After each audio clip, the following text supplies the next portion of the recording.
Hi hello नमस्कार सत श्री अकाल जी, अस्सलाम वालेकुम। उजैर इस्माइल 786 फिर नई वीडियो के साथ रिएक्शन करने के लिए। नमस्कार दोस्तों। चोर भी 7 घर छोड़कर चोरी करता है, लेकिन राम बिल्कुल मंदिर सही बनाने बात है। वालों ने भगवान के घर पर ही डाका डाल दिया। क्या ऐसा हो गया? भ्रष्टाचार किया कि भगवान राम का मंदिर ही चूने लगा। दोस्तों, ये अयोध्या मेरी की क्यों नहीं तस्वीरें लगा? हैं। सड़कों पर गड्ढे देखिए। पहली ही बारिश में इवेंट बाजी का ढोल फट गया। बीजेपी वालों ने भगवान राम को भी नहीं छोड़ा। पहली ही बारिश में किसी को राम नहीं मंदिर छोड़ने की वाले हैं। छत टपकने लगी। उस राम मंदिर की छत टपक रही है जिस राम मंदिर पर पूरी दुनिया की निगाहें हैं। सोचिए, राम मंदिर में काम करने वाले, राम मंदिर बनाने वाले कितने धूर्त और कितने मक्कार होंगे, जो ये जानते थे कि राम मंदिर का उद्घाटन मोदी करेंगे। इस मंदिर को प्रधानमंत्री, मुख्यमंत्री सबने अपनी प्रतिष्ठा का सवाल बना लिया था, फिर भी मंदिर बनाने में मक्कारी कर दी। मंदिर टपकने लग गया। तो फिर क्या फायदा हुआ भगवान श्री राम को तिरपाल से निकालने का? अरे ढोंगियों, इससे अच्छे तो प्रभु श्री राम तिरपाल में थे। कम से कम पानी तो नहीं टपकता था। सही बात है। भगवान राम को भी छत के नाम पर टोपी पहना दी। बहुत गजब के टोपीबाज लोग हैं ये। अभी अयोध्या में बीजेपी का धंसता हुआ विकास दिखाऊंगी तो आपके रोंगटे खड़े हो जाएंगे। दोस्तों, देश के कोने कोने से लोगों ने चंदा भेजकर मंदिर बनवाया है। ये देश के आम आदमी के पैसों की लूट है।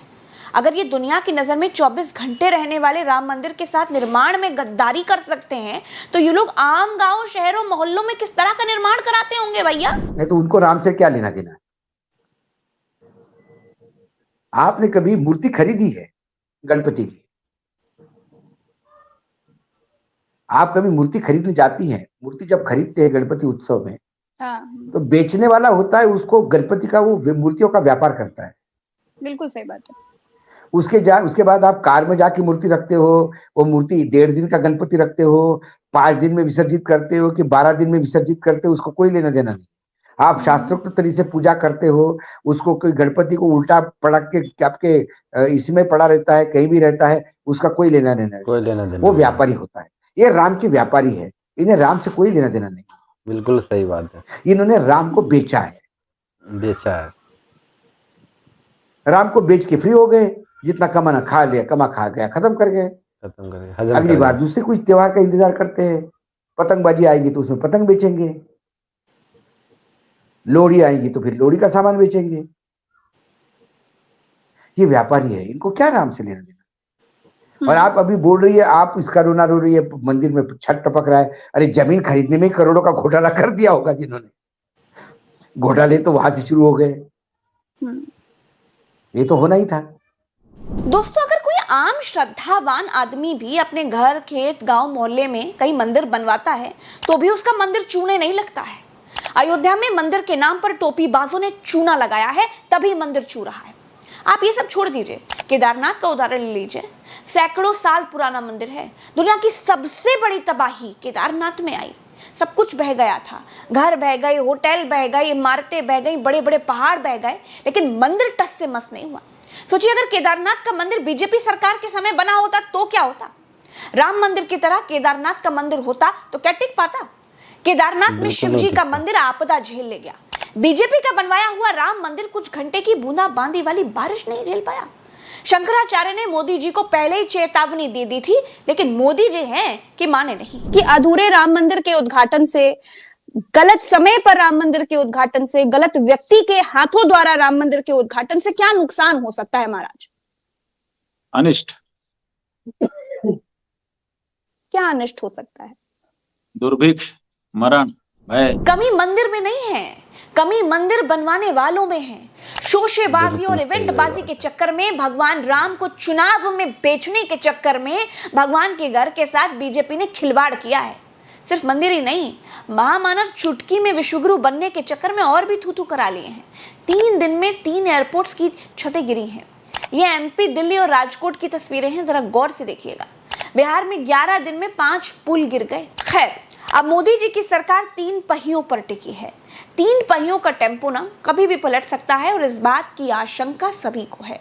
अब नीतीश कुमार ने नरेंद्र मोदी को जोर का झटका दिया है। नीतीश कुमार ने अपनी पार्टी की बैठक करके नरेंद्र मोदी के सामने 2 शर्तें रख दी हैं। पहली शर्त यह है कि बिहार का चुनाव नीतीश कुमार के चेहरे पर लड़ा जाएगा, मतलब छपास प्रेम मोदी जी को बिहार में पीछे रखेगा। क्या मोदी ये हजम कर पाएंगे? क्या बिहार की बीजेपी हजम कर पाएगी?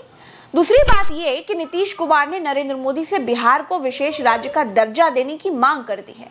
अब मोदी के लिए मुश्किल यह है कि अगर बिहार को विशेष राज्य का दर्जा देते हैं तो फिर दूसरे राज्य को भी तो देना पड़ेगा। बिहार को अगर विशेष राज्य का दर्जा नहीं देते हैं तो बिहार में बीजेपी की जमीन खिसकनी तय है।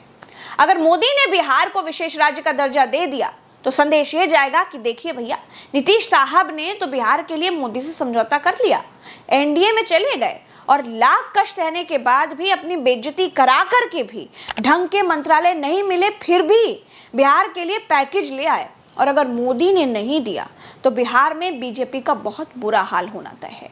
तीसरी तरफ बीजेपी नीतीश कुमार की पार्टी का पेड़ जमीन से ही सुखा देने की मिशन पर लग गई है। जो बात भाजपा कह रही थी कि अगला चुनाव का मुख्यमंत्री बीजेपी का होगा, उसमें उन्होंने कई बातें कही कि आयातित नेता नहीं चाहिए। चौबे जी की वो स्टेटमेंट था।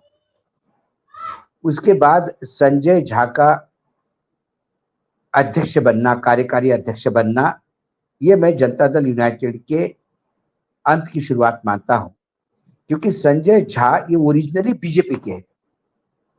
संघ बीजेपी होते हुए वो जनता दल में आए। आरजेडी के साथ जब नीतीश कुमार सत्ता में थे, इंडिया गठबंधन के वो जनक रहे हैं, इंडिया गठबंधन का शिल्पकार रहे हैं। ममता बनर्जी और अरविंद केजरीवाल जैसे लोगों को कांग्रेस के सामने बिठा के एक मोदी के सामने सशक्त फ्रंट तैयार करने का काम उन्होंने किया। लेकिन एकाएक एक रात में ये तय हुआ कि वो आरजेडी का साथ छोड़ बीजेपी के भरोसे मुख्यमंत्री बनेंगे और एनडीए के घटक बनेंगे। यूपी में मोदी जी की मंत्री अनुप्रिया पटेल ने योगी सरकार के खिलाफ चिट्ठी लिख दी है। वो चिट्ठी मीडिया में लीक भी कर दी गई है, जिसमें लिखा है कि पिछड़े दलितों को योगी सरकार आरक्षण नहीं दे रही है। नौकरी तो है लेकिन योग्य उम्मीदवार नहीं है, ये कहकर दलितों पिछड़ों का हक मारा जा रहा है। ये चिट्ठी जब से सामने आई है तब से इसे योगी आदित्यनाथ को उत्तर प्रदेश की गद्दी से हटाने की पहली प्रक्रिया के तौर पर देखा जा रहा है, क्योंकि योगी आदित्यनाथ पर सीधा हमला बिना किसी बैकअप के अनुप्रिया पटेल तो नहीं कर सकती, वो भी तब जब उनके अपने पति योगी जी की सरकार में मंत्री हैं। भीतर ही भीतर दोस्तों कुछ बहुत बड़ा पक रहा है। देखिए, अनुप्रिया पटेल नामक जो स्पीकर है उसमें से आवाज बहुत अच्छी निकलती है। आपने देखा होगा लोकसभा के चुनाव के दौरान उस स्पीकर से एक बड़ी आवाज निकली थी कि आजकल राजा महाराजा ईवीएम के पेट से निकलते हैं, रानियों के पेट से नहीं निकलते। वो आवाज बड़ी गूंजी थी। बाकी स्पीकर तो भर बाकी जो स्पीकर थे उन स्पीकरों में फटी फटी आवाज आ रही थी, जैसे पुराने जमाने के स्पीकर नहीं होते थे, आवाज भड़बड़ समझ में नहीं आ रहा था। तो स्पीकर बहुत अच्छा है। अभी भी अनुप्रिया का जो स्पीकर ये चल रहा है, स्पीकर तो यहाँ बाहर लगा है, जैसे आप गाड़ी का स्पीकर होता है, आप या आप हम पहले पुराने स्पीकर आते थे छत पर रख देते थे उनको, या किसी पेड़ पर लगाते आवाज दूर तक जाए, लेकिन रिकॉर्ड तो नीचे लगा रहता था ना। तो इनका रिकॉर्ड कहीं और है, इनकी कैसेट कहीं और लगी हुई है और स्पीकर का काम ये यूपी में कर रहे हैं। तो ये खाली माउथ पीस है इनका, ये खाली इनकी कलम से मतलब लिखा गया है, आवाज कहीं दूसरी जगह से आ रही है, जो मैंने आपको बताया। दोस्तों, यूपी, बिहार, महाराष्ट्र, ये तीनों राज्यों में बीजेपी बड़े नाजुक मोड़ से गुजर रही है। कोई बहुत बड़ा राजनीतिक परिवर्तन होने की आहट आने लगी है। खुद मोदी सरकार भी बहुत सुरक्षित नहीं है। अगर यूपी में योगी आदित्यनाथ को हटाया जाता है तो बहुत बड़ा पलटवार हो सकता है, और इस पलटवार में 3 पहियों पर चल रही मोदी सरकार को बड़ा झटका लग सकता है। फिलहाल के लिए इतना ही दोस्तों इस वीडियो में। हमें दीजिए इजाजत। राम राम, दुआ सलाम, जय हिंद। चैनल को सब्सक्राइब जरूर कीजिएगा।